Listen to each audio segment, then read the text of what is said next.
Ohio State is just giving away the insider stock tips. And I love it because it makes Stonk Day, a Wednesday on the beat, even easier for me and Jeremy Birmingham. This is the Austin and Berm Show. Welcome, and thank you for spending some time with us. We got 3 more Berm dudes of the week to talk about, and it makes it so easy to invest in their future. Yeah, and it's just great when one of them is so willing to accept the nickname Texas Tornado as I've given Payton Pierce, because Payton Pierce is exactly the guy you want to be one of the dudes of the week. And if you were, and this is not to cast aspersions on any other player on the 100-plus man roster at Ohio State football, if you lined him up and you said, hey, who's a dude here? Mm-hmm. I bet you Payton Pierce gets as many that's a dude like point outs as anybody on the roster. I think that it's weird because he's not like 6'4" or 260 pounds.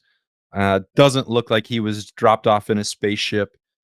He that he's actually like, when you watch him in a game, in a practice, that's when he flashes. He isn't a dude off the bus necessarily. And I say that with full appreciation and respect for who Payton Pierce is, what he's about, what he does, like 100%.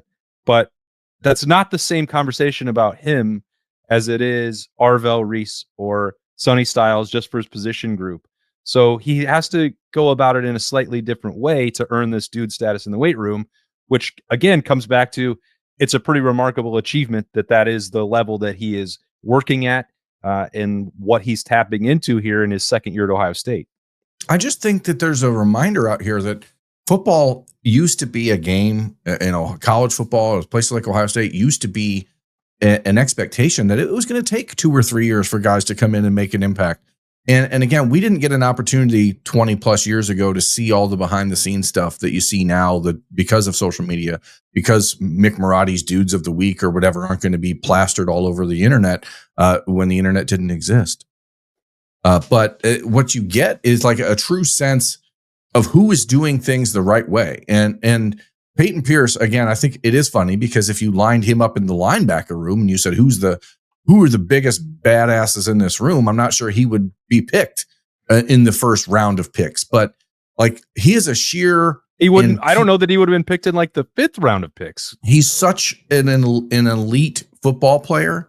And I'm so excited for Ohio State fans to get a chance to see what the coaches have been raving about to people like you and me for the last year, because he just does everything the right way. And he's so cerebral and like that old school middle linebacker type that you just are like, man, where'd that guy go? Because the game has changed. But like, Payton Pierce is awesome. And we're starting talking about him because I think that he's the one that maybe will surprise people, considering the other 2 dudes of the week in the last week are Caleb Downs and Carson Hinsman, who Caleb Downs is maybe the best college football player in America. And Carson Hinsman was an Iron Buckeye last year amongst 3 people selected for that honor last summer. So like it's not a surprise that Carson Hinsman does it. It's not a surprise that Caleb Downs is in that conversation. But I want to try to impress upon people that it should not be a surprise to you when in the first week of the season against Texas, Payton Pierce is getting as many reps as Sonny Styles and Arvell Reese. Yeah, and I think I was trying not to make these all sound like backhanded compliments. Like, oh, well, you're just fine though. Nobody's listening anyway. A gym rat. You're a plucky grinder. But I He's think a they're Texas listening, Tornado, bro, and he loves it. What do you mean they're not listening? Oh, no one listens. None of these guys on the team are listening to us. I hope not.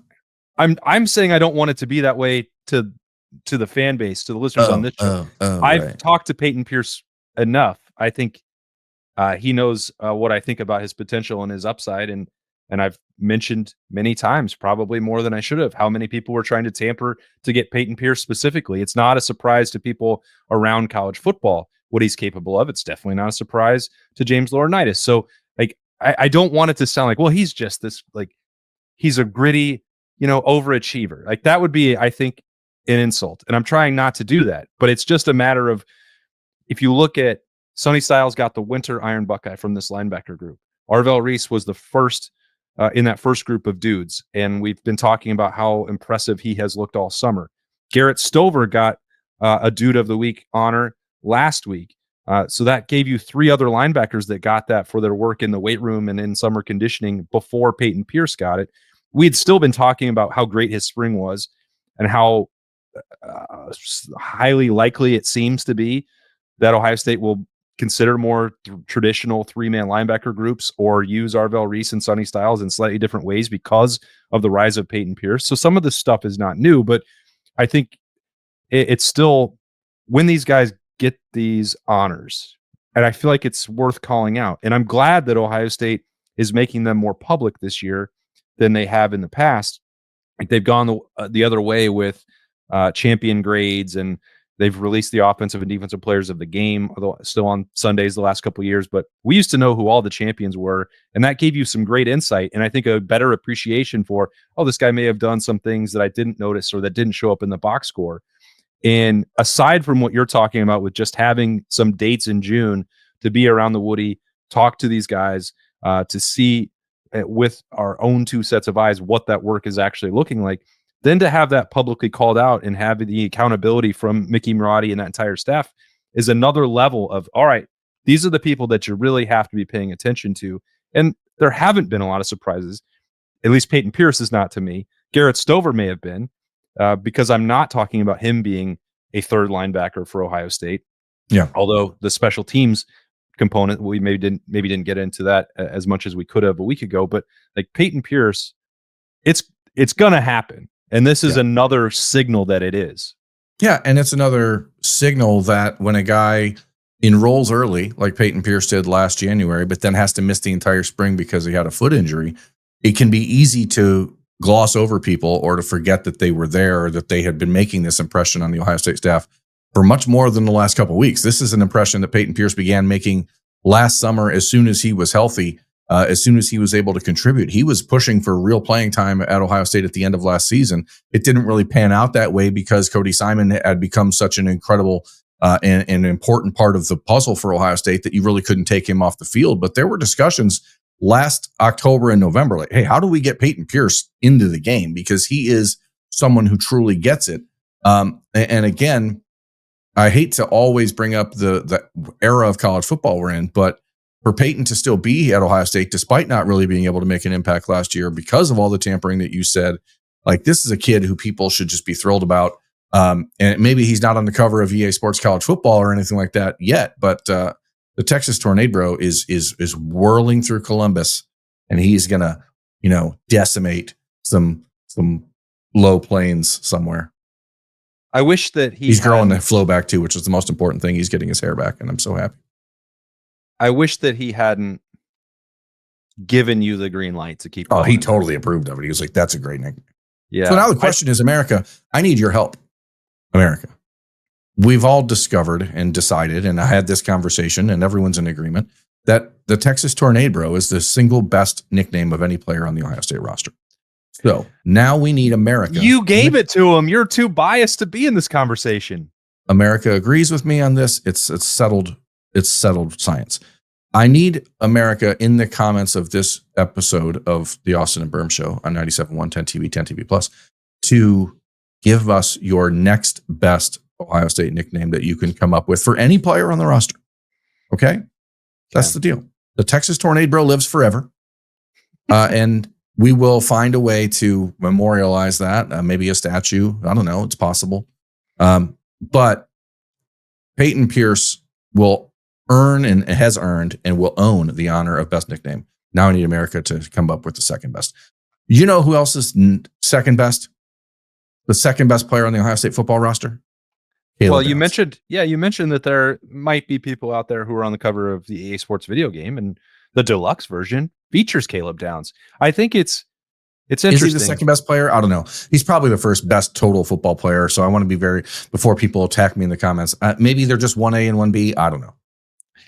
Well, this is a hypothetical. Let's say you're out there and you're like, everybody keeps saying that this Caleb Downs is the best, possibly the best player in America, and he's on the cover of this video game. He won a national championship last year. I don't know. It still seems like too much. They're saying he could be the number 1 pick next year. He's a top 5 draft pick. Why isn't he getting Iron Buckeyes? And why isn't he a dude of the week? Let's just say there's any person out there. It's not me. It's not you. I don't think it's anyone in Columbus, honestly, who's watched even a single snap of Caleb Downs play football. But if there are folks out there like, all this stuff is coming from outside the Woody Hayes Athletic Center about Caleb Downs. It's not coming from inside. Well, that's over now. And also, whoever this person is, this hypothetical straw man that I'm arguing with, you're an idiot, because everyone has been appreciating his work ethic, his film study, and he's just been trying to get back from an injury. Like, relax, person that's not real.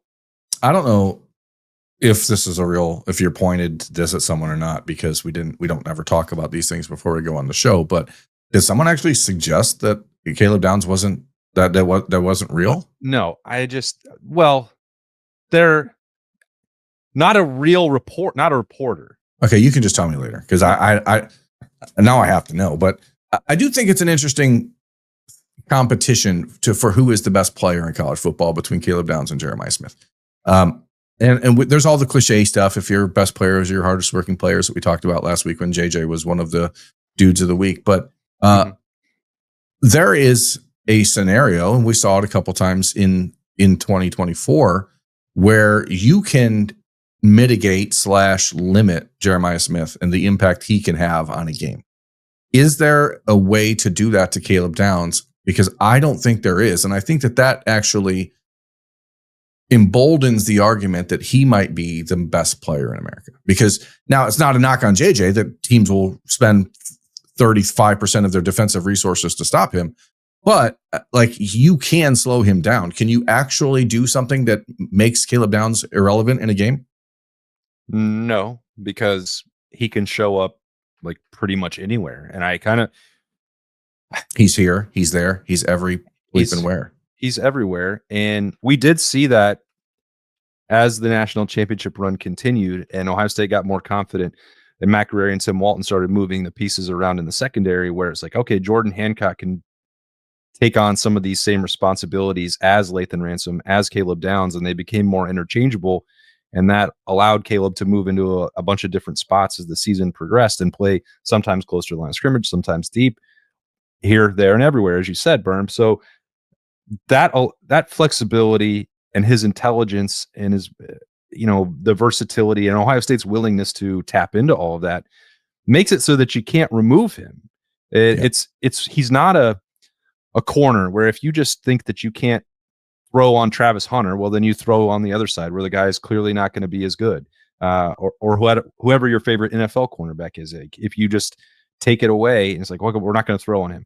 You can't necessarily do that with a safety, especially if Ohio State can move him the way that I think that Matt Patricia probably will. So it does give you an argument. It gives you an opening to say maybe his value surpasses Jeremiah Smith, which is different than saying, the subjective, someone's better than the other.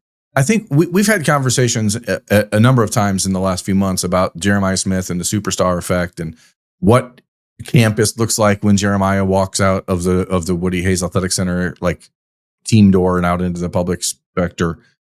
I haven't really seen that a lot with Caleb Downs. And I don't know if it's because he's out there at the same time JJ is, and JJ is like a world superstar at this point.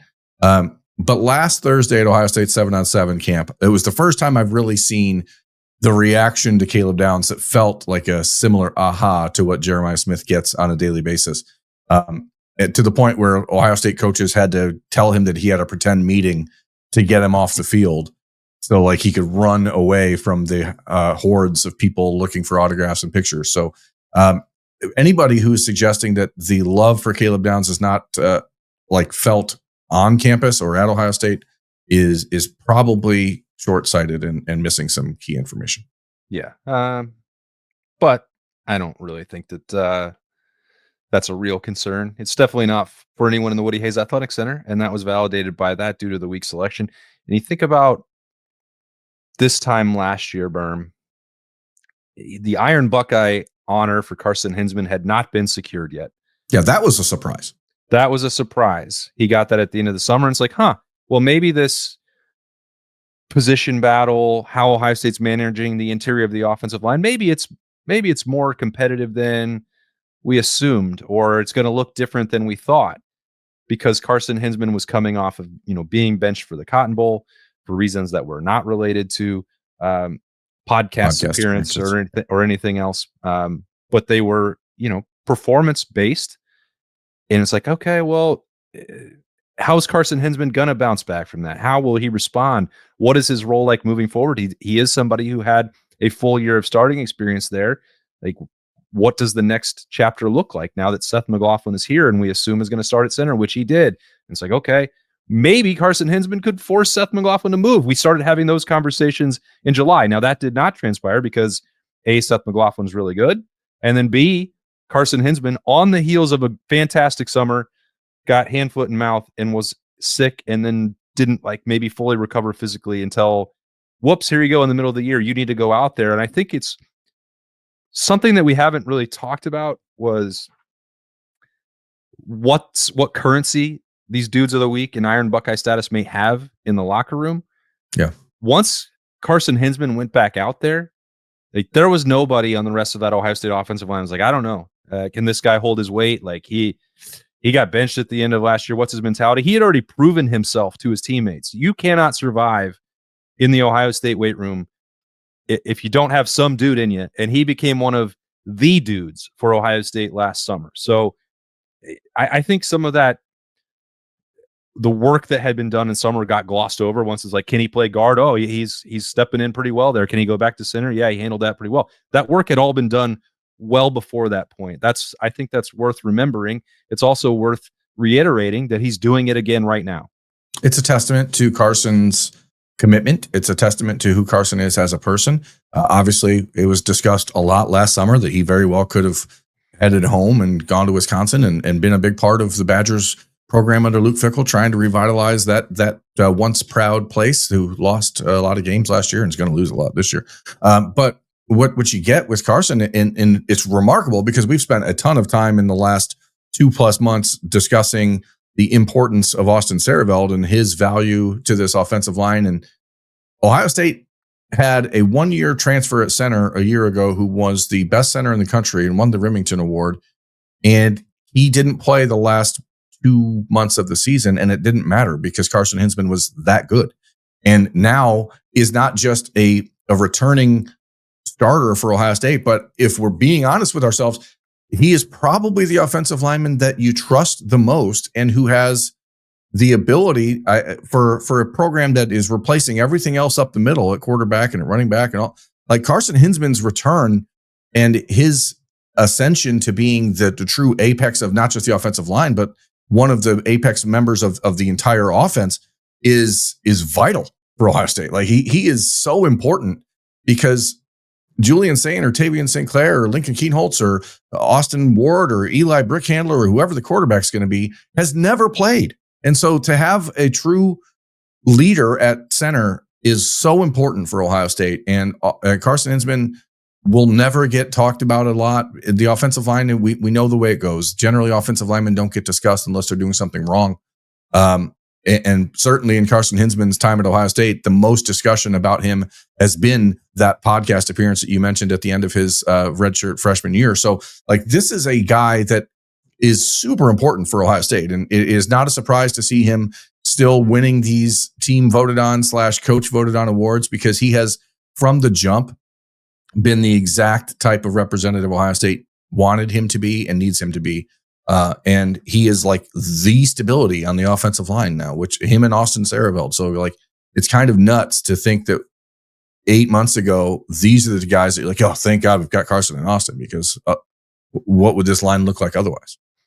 Well, and I think that's, you make a good point. You just kind of slipped it in there because of that redshirt freshman year. Carson Hinsman was out there before he needed to be, but guess what? He really survived it. Better than I think expected, better than would have been reasonable. Because it could have been mentally very damaging. And look, I think that there were the times in November of that year where it was on that knife's edge there, both mentally and physically. But guess what? He's on the other side of that. And now those reps are all banked. That's a full year of experience. It's not like he came off the bench last year and like, okay, well, he's started 7 games. Like, it's not even a full year starter. Does this really count? It's somebody who's started basically 2 full seasons at center for Ohio State. They've been trying to play this catch-up game at that position for like almost 8 years. Like, so they're finally back to the spot that they wanted to be in. And Carson Hinsman, as you said, I don't know that he's getting enough credit for that, both with his decision for where he wants to play, for the way that he responded to the setbacks, and sticking around to see this whole thing through. Like, it has righted the ship in a way, because we think that Josh Padilla can be a really good player, but suddenly you're starting this whole process over again if he has to go out there and be the first-time starter with a first-time starting quarterback. That is daunting. That's not what anybody wants. You want to get old and stay old at those positions, and Carson Hinsman is giving Ohio State that opportunity. And I like that we're channeling our inner Zach Borens here. Guess what? This is what you have to do to be a winning program. Guess what? This is why guys like Carson Hinsman are long-term development guys. They're not supposed to come in and play as a freshman. And guess what? When you do that, you allow these guys to develop the right way, and they become men in the program physically and emotionally and mentally. And so when they hit those bumps, they're able to handle them. That first year, that opportunity in November of 2023, when Carson Hinsman was not ready for it, and he'll admit the same thing, put his entire path in peril. And it, in doing so, put the Ohio State future of the offensive line's most important position, I think. And I know people will scoff at that and say left tackle is more important, whatever. I think the greatest Ohio State teams in history have always had great centers. And so Ohio State has one now. And I'm not saying that they're going to repeat because Carson Hinsman's back, but it certainly does make it a lot easier if you're Julian Sayin, or if you're James Peoples, or if you're Tyler Bowen, or anybody else who's new to the program and new to the Ohio State spotlight, to have a guy who has been in it and who has seen the worst of it and the best of it and come out the other side. So you gave Zach Boren the direct shout out, and then you didn't mention Jacoby's name for the best. Guess what? Zach Boren's younger brother, Jacoby Boren, was a national championship center. Guess what? Nobody would ever look at Jacoby Boren and think that dude is a center for Ohio State football. People would look at Carson Hinsman and think that. Well, Jacoby's got a ring. Carson Hinsman does. Guess what? I can't wait till we have Zach Boren on this show to talk about Buckeye Qs and everything else with you at some point. Yeah. Guess what? I miss Zach. I miss Zach too. I talked to him on Saturday, and I was so happy. We got to get this thing rolling back in to get you on some shows now that we're on the beat here with 97.1 The Fan, 10 TV, and 10 TV Plus, and of course on YouTube and all podcast platforms, however you get them, wherever you listened today or watched or both. Thank you for doing so. We really appreciate it. This has been a Wednesday Stock Watch on the beat, and he's Berm and I'm Austin. And I don't know what we're going to talk about on Thursday, but I bet it. Give us some ideas, people. I bet the number is 3. Yeah. Aside from, that's a great idea. Aside from coming up with a second best nickname for the Ohio State football roster, I want topics for 3 Thoughts Thursday that are segmented into thirds that we can break down. Maybe you have 3 entirely separate topics. That's okay. Maybe it's one topic broken into thirds. We can figure that out as well. But this is where, and we talked about this last week, we need you, America. We need you to tell us what to talk about, because we've got about 4 weeks to get to the opening of Big Ten Media Days. And at that point, we'll have all of the delicious toppings in the world to discuss. But until then, we are scraping by, buddy. Goodbye. Have a great day. There's only so many times they're going to pick Dudes of the Week for us to break down. But thanks to Ohio State for doing that. And thanks to you all for joining us for the beat. He's Berm. I'm Austin. We'll talk to you on Thursday.